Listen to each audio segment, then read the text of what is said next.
සුබ උදෑසන තවත් ලස්සන උදෑසනක ස්වාමීන් වහන්සේගේ ලස්සන වචනයක්ද ඔබගේ අවශ්‍යතාවනින් දෙයාත්තා කිරීමේ බලාපොරොත්තු වෙමින් බෙන්න පසුස්වන් සුපුරුදු පරිදි උදෑසනම ඔබගේ ලස්සන නිවසට ඇවිදින් සිටිනවා. ඉතින් අද දවසේ ICA Daily Devotion එක නරඹන අසන හැම කෙනෙක්ද ඉතාම ආදරෙන් සහ ගෞරවයෙන් මම පිළිගන්නට කැමතියි. ඉතින් මේ ලස්සන උදෑසන අපි හැමෝම එකතුව ස්වාමීන් වහන්සේගේ වචනය අසමු. දවස ප්‍රබෝධමත්ව ආරම්භ කරමු. අපි හැමෝම එකතු වෙලා යාත්නා කරමු. අද දවසේ රෝග එක්ක ඇවිල්ලා ඇති සමහර ප්‍රශ්නත් එක්ක ඇවිල්ලා තිබෙනවා ඇති. අපි යාත්නා කරන්න යනවා අය ගැන. විශේෂයෙන්ම මම අදත් යාත්නා කරන්න යනවා විවාහ වෙලා දරුවන් නැති අය. ඒ වගේම විවාහෙන්ට බලාපොරොත්තු සිටින අය. විශේෂයෙන්ම පෞල් ජීවිත වෙනුවෙන්. සමාන මෙතන ඉන්න ඔබගේ පෞල් ජීවිතය තුළ නොවිසඳන ප්‍රශ්නත් එක්ක සිටිනවා ඇති. මම ඔබට මතක් කරන්න ඕනේ ප්‍රශ්න ඔබ ලෝකෙට ගෙනියන්න එපා. ප්‍රශ්න පවුල තුළ විසඳ ගන්න. වරදින් නැත්තේ කාටද හැමෝටම වරදිනවා.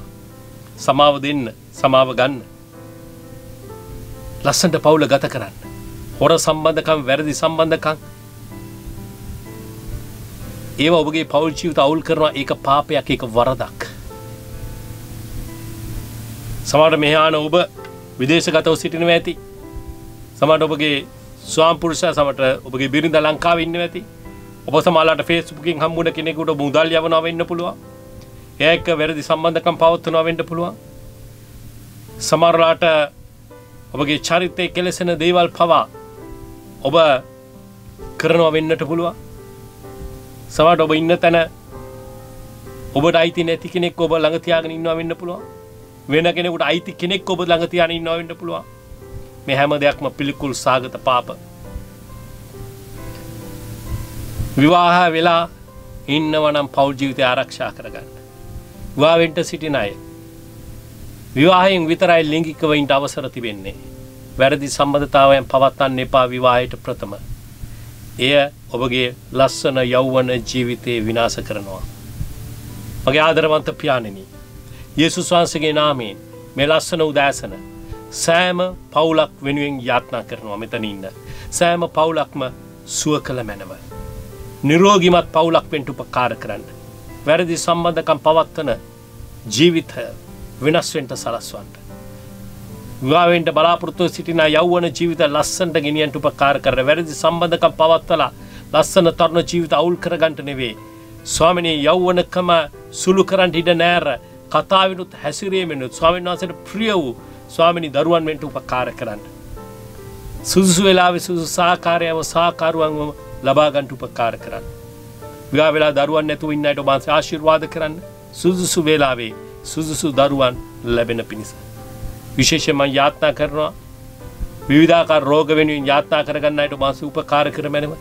ඔබගේ සුවය නිදහස් කරමැනව. යේසුස් වහන්සේගේ නාමයෙන් හාලෙලූයා. ඒ ශරීරවල තියෙන සියලු රෝගීන්, සියලු අමාරුකම් වලින්, සියලු අපහසුතාවයන් වලින් මෙයට මිදෙන්න උපකාර කරන්න. යේසුස් වහන්සේගේ නාමයෙන් නිදන්ගත රෝග, ලේවල රෝග, අක්මාවේ රෝගය, පිළිකා රෝගය, කොරෝනා වෛරසයෙන් වැළඳිලා සිටින අය සුව කළ මැනව. කුරුසියේ වගුරු ශුද්ධ ලේවලින් මෙය පවිත්‍ර කරලා නිදහස් වෙලා සම්පූර්ණ සුවය, දිව්‍ය සුවය මෙයට දකින්න උපකාර කරන්න. වෙන නාමයක් නිසා නෙව යේසුස් වහන්සේගේ නාමයෙන් දිව්‍ය සුවය මෙයට දකින්න උපකාර කරන්න. ඒ වගේ දවසේ ඔබගේ වචනය තුළ මෙයට කතා කරමැනව. වචනේ යවලා මෙයව සුව කරමැනව. ඒ වචනේ තියෙන සත්‍යතාවය මෙයට හේතු ගන්නට සැලැස්සුව මැනව. වචනේ ප්‍රකාශ අපේ ජීවිතේ කතාව හැසිරීම ඇදුව පැලව සිතන පතන විදිය පාව වෙනස් කරගන්න උදව් කරන්න. දැන් මෙතන වචනේ අහන අලුත් අය, පරණ අය මේ සෑම කෙනෙකුට ඔබසේ කතා කරන්න ඔබගේ වචනේ තුලින්. ඒ තුළ සැබෑ ගෝලයෙකු, අනුගාමිකයෙකු වෙන්න සැලැස්සුව මැනව. යේසුස් වහන්සේගේ නාමයෙන්. ආමේන්. ආමේන්. අද දවසෙත් අපි ඊටම වැදගත් ප්‍රතිපත්තියක්. නමුත් ඔබ හැමෝම කියයි පාස්ටර් ඒක නම් කොහොමද කරන්නේ? ඒක නම් හරිම අමාරුයි කියලා. මොකක්ද මේ ප්‍රතිපත්තිය? පෙරලගන්න ස්වාමීන් වහන්සේගේ වචනේ ලූක්ගේ පොතේ 14:33. Luke chapter 14 verse 33. අපි හැමෝම පෙරලගමු. නුබලා අතරේ තමාසන්තක සියල්ලම අත් නාරින කවරෙකුටවත් මාගේ ගෝලයෝ වෙන්ට බැරිය. මගේ සෙනෙහවන්ත මිත්‍රය, මේ වචනය සමහර වෙලාවට සමහර අයට ටිකක් අමාරු වෙන්නට පුළුවන්. සමහරු කියයි පාස්ටර් මම විවාහ වෙලා ඉන්නේ. මම සියල්ල අතෑරියොත් මගේ දරුවන් බලාගන්නේ කවුද? මගේ පවුල බලාගන්නේ කවුද? මම අනාගතේ විවාහ වෙන්න ඉන්නේ. මම මුදල් ටිකක් ඉතුරු කරනවා. මම සියල්ල අතෑරියොත් කොහොමද අනාගතේ මම විවාහ වෙන්නේ? මේ වගේ ගොඩාක් ප්‍රශ්න ඔබගේ මනසට එන්නට පුළුවන්. වරදවා තීරුම් ගන්න එපා. මේ ස්ථානයේ ස්වාමීන් වහන්සේ අපිට පැහැදිලි කරන්න උත්සාහ කරන්නේ අපගේ ජීවිතේට අවශ්‍ය මිල මුදල්, කෑම බීම, ඇඳුම් පැළඳුම් මේවා අපිට අවශ්‍යයි. උන්වහන්සේ අපට ආශිර්වාදත් කරනවා. උන්වහන්සේ ඒ දේවල් අතහරින්න කියලා නෙවෙයි උන්වහන්සේ පැහැදිලි කරන්න යන්නේ. උන්වහන්සේ කියන්න උත්සාහ කරන්නේ අපේ ජීවිතේට, අපේ එදිනෙදා ජීවිතේට අනවශ්‍ය කියන දේවල්, සමහර වේලාවට සමහර දේවල් අපේ ජීවිතේ තියෙන එක අපගේ ක්‍රිස්තුස් සමග යන ගමනට බාධාවක්. අධික වස්තු තෘෂ්ණාව, ලෝභකම, මේ දේවල් සමාලට අපේ ක්‍රිස්තුස් වහන්සේ සමග යන ගමනට බාධාවක්. උන්වහන්සේ කතා කරන්නේ ඒ දේවල් ගැන. සෑම කිතුණුවෙක්ම චාම් ලස්සන ජීවිතයක් ගත කරන කෙනෙක් වෙන්න අවශ්‍යයි. ඔබ දන්නවා එක තරුණයෙක් හම්බ වෙනවා යේසුස් වහන්සේට මාර්ගයේදී. ඔහුට කියනවා ඔබ සියල්ල අතාරින්න, දේව දිලිදුන්ට දෙන්න. දීලා මාත් එක්ක එන්න. හැබැයි ඒ තරුණයා කැමති වෙන්නේ නැහැ. ਉਹ පොසත් කෙනෙක් නිසා ඒ දේවල් අතහැරලා යේසුස් වහන්සේ ගන්නව අනුගමනය කරන්න. සමහර වෙලාවට සමහර අයගේ ඒ අධික මුදල් වලට තියෙන තෘෂ්ණාව නිසා, සමහර වෙලාවට තමා ළඟ තිබෙන වස්තු වල තියෙන තෘෂ්ණාව නිසා ඔබ ක්‍රිස්තුස් වහන්සේව අනුගමනය කරන්නට, සමහරට ක්‍රිස්තුස් වහන්සේව පිළිගන්නට සමහර වෙලාවට ඒවා ඔබ බාධාවක් කරගෙන තිබෙනවා වෙන්න පුළුවන්. සේවය කරන්නට ඒවා බාධාවක් කරගෙන තිබෙනවා වෙන්නට පුළුවන්. ඔබ දන්නවා සමහර වෙලාවට සමහර අයට සේවය පවා නැති වෙලා තිබෙන්නේ ඇයි? ලෞකිකත්වයට තිබෙන්නා වූ තෘෂ්ණාව නිසා, ආසාව නිසා. මුදල් උන්වහන්සේගේ සේවයට බාධාවක් කරගෙන තිබෙන නිසා. යේසුස් වහන්සේ කියන්නේ තමා සන්තක දේ අතහරින කෙනෙක් උන්වහන්සේගේ ගෝලයක් වෙන්න යනවා. අද ඔබගේ ජීවිතේ අතහරින්න ස්වාමීන් වහන්සේ ඔබට කියා තිබෙන දේවල් කුමක්ද? ඒවා ස්වාමීන් වහන්සේ යන ගමනට ඔබට එක බාධාවක්. ඔබ හොඳින් කල්පනා කරලා බලන්න. ඔබට තියෙන වස්තු තෘෂ්ණාව නිසාම ඔබට ක්‍රිස්තුස් සමග යන ගමනට බාධාවක්. වස්තු තෘෂ්ණාවයි මුදල් ටිකක් ඔබ ළඟ තිබෙන එකයි, මුදල් ටිකක් ඉතුරු කරන එකයි එක කාරණා දෙකක්. මුදල් ඉතුරු කරන එක වැරදි නෑ. මුදල් හම්බ කරන එක වැරදි නෑ. හැබැයි තෘෂ්ණාව ඇතුව ක්‍රියා කරන එක, ඒ දේවල් ක්‍රිස්තුස් වහන්සේගේ සේවයට බාධාවක් කරගෙන තිබෙනවා නම්, අනේ මට සේවය කරන්න බෑ, දසෙන් කොටස් දෙන්න බෑ, මට පල්ලියට යන්න විදියක් නෑ, මොකද මට මේ වැඩ තියෙනවා, මට මුදල් හොයන්න ඕනේ, මුදල් හොයන්න. ඒ දේ අතාරලා ක්‍රිස්තුස් සමග යන්න. ස්වාමීන් වහන්සේ කියන්නේ තමා සන්තක සියල්ල අතහැර උන්වහන්සේ සමග ගමන් කරන්න. උන්වහන්සේ ඔබට ආශිර්වාද කරන්න යනවා. මම දන්නවා සමහර අය ඔවුන් කරපු රැකියාව, සමහර උසස් රැකියාවන්, සමහර ආයතනවල ප්‍රධානීන් ඔවුන් ඒවා අතහැරලා ඔවුන් සේවයට ආපු අය අපි දන්නවා.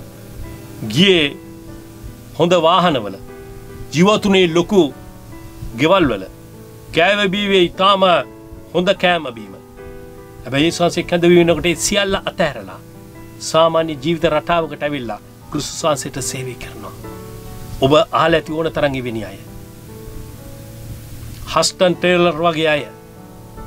ඔවුන්ට තිබුණ සියලු ලෞකික දේවල් අතහැරලා දාලා චීනයට ආවා ස්වාමීන් වහන්සේට සේවය කරන්නට.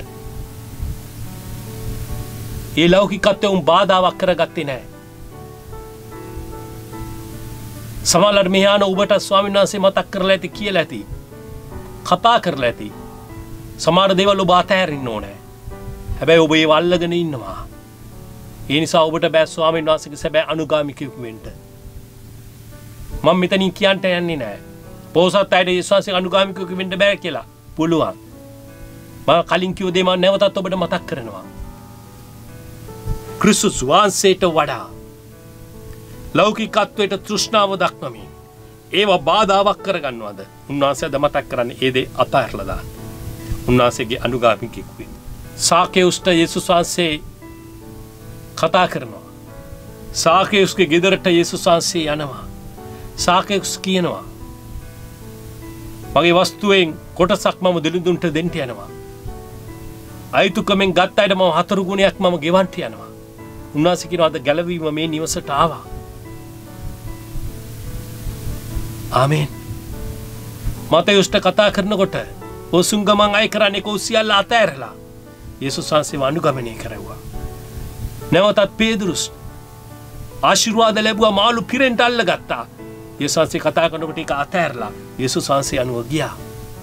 ආබ්‍රහම් හාරන් වල සිටියා හොඳ ලස්සන ජීවිතයක්. දෙනාසේ කියනවා පවුලත් එක්ක හාරන් වලින් පිටත් වෙන්න. ආබ්‍රහම් පිටත් වුණා. ඔවුන් බලාගත්තේ නැත දෙවෙනාස උන් දෙවෙනාස උන්ව බලාගත්තා. දෙවෙනාස උන්ට ආශිර්වාද කරා. අද ඔබගේ ජීවිතේ අතාරින්න තියෙන්නේ කුමක්ද? ඔබ ලෑස්තිද ඒ දේ අතාරින්න? ක්‍රිස්තුස් වහන්සේ උදෙසා. ලෞකික ගත්තේ වෙනකොට ඔබට ගොඩක් ලාභ ප්‍රයෝජන තියෙනවා. නමුත් වැරදි සම්බන්ධකමක් අතාරින්න කැමතිද? ඔය කරන සේවයේ සානිත් ඔක්කොම පැත්තකට දාලා ඉස්සල්ලා ඕක ඩීල් කරන්න. ඕක ඉස්සල්ලා හදාගන්න. ඊට පස්සේ සේවය කරන්න පටන් ගන්න. අතාරින්න මොනවද ස්වාමීන් වහන්සේ තියෙන්නේ? ඔබට ෂර්ට් 10ක් ඇති. ඒ දේ ඕනෑවටත් වඩා ඔබට ඇති. නමුත් ඔබ ළඟ තියෙන ඇති ෂර්ට් 50ක් 100ක්. සමහරව ඔබ කවදාවත් ඇඳලත් නැතුව ඇති. හැබැයි ඔබ දෙන්න ලෝභයි. ඔබ ඒවා තියාගෙන ඉන්නවා. ඔබට අවශ්‍ය ප්‍රමාණය තියාගෙන අනිත් දේ ඔබට අතාරින්න පුළුවන්ද? ඔබගේ ලෞකික දේවල් ක්‍රිස්තුස් වහන්සේගේ සේවයට බාධාවක් කරගන්න එපා. ඒ දේ ඔබ ආශිර්වාදයක් කරගන්න ක්‍රිස්තුස් වහන්සේගේ සේවයට. ලූක් 14:25 කියන්නේ තවද බොහෝ සමූහය උන්වහන්සේ සමග ගියෝය. උන්වහන්සේ ආපසු හැරි ඔවුන්ට කියනසේක. උන්වහන්සේක බොහෝ අය ආවා. ඒ ඇයට තමයි යේසුස් වහන්සේ කියන්නේ. ඔබ සන්තක සියල්ල අතහැරලා මා අනුව එන්න කියලා. අපි යාත්‍රා කරමු. අපට ආදරය කරන ආදරවන්ත දෙවි පියාණෙනි.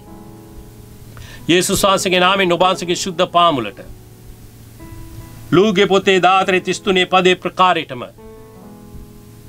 ක්‍රියා කරන්න අපිට උපකාර කරමෙනම. තීරණ හදන්න අපිට උපකාර කරන්න. සැබෑ ඔබගේ අනුගාමිකයෝ වෙන්න අපිට උපකාර කරන්න. දැන් මේ වචනය ඇසුව සෑම කෙනෙක් ඔබට බාරයි. තීරණ හදන අය වෙන්න සලස්වන්න. අතාරින්න ඕන දේ අතාරින්න මෙයට උපකාර කරන්න. ඒ තුළ ඔබගේ සැබෑ අනුගාමිකයෙකු වෙන්න මෙයට උපකාර කරන්න. දැන් අපේ දේශයේ ඔබට බාර කරනවා. අපේ දේශයේ පවතිනා වූ පාට ජාති ආගම් කුල ભેද ඉවත දමලා රටක් ගැන හිතලා ක්‍රියා කරන්න අපේ රටේ ජනතාවට උපකාර කරන්න. රටේ ජනාධිපතිතුමාට ප්‍රඥාවත් නිර්භීතකමත් හරි තීරණ හදලා ක්‍රියා කරන්න උපකාර කරන්න. ඒ වගේම ඌ ආරක්ෂා කරවෙන්න. විදේශගත අපේ සෑම සහෝදර සහෝදරයා ඔබට බාර කරනවා. ඔම් යන අමාරුකම් ඔබ වහන්සේ දකිනවා. ඔවුන්ගේ ජීවිත සුරක්ෂිත වේවා. යේසුස් වහන්සේගේ නාමයෙන්. දැන් මේ යාත්‍රා කරන සෑම කෙනෙකුට ඔබ වහන්සේ ආශිර්වාද කරන්න. ඔබගේ දෑත් ඉදිරියට දාන්න. ස්වාමීනි මෙයට ආශිර්වාද කරන්න. අද දවසේ ඔබට සේවය කරන්න. සමාජයට ලුණු කැටයක් ආලෝකයක් වෙන්න මෙයාගේ දෑත් ස්පර්ශ කරන්න. ඔවුන් රෝග පිටත තබා යාත්‍රා කරන කලින් රෝගීන් සුව වෙන්නද. ඔවුන් සුභාරංචි ප්‍රකාශ කරන ජීවිත වෙනස් වෙන්නද සලසන්න. මෙයව පාවිච්චි කරන්න.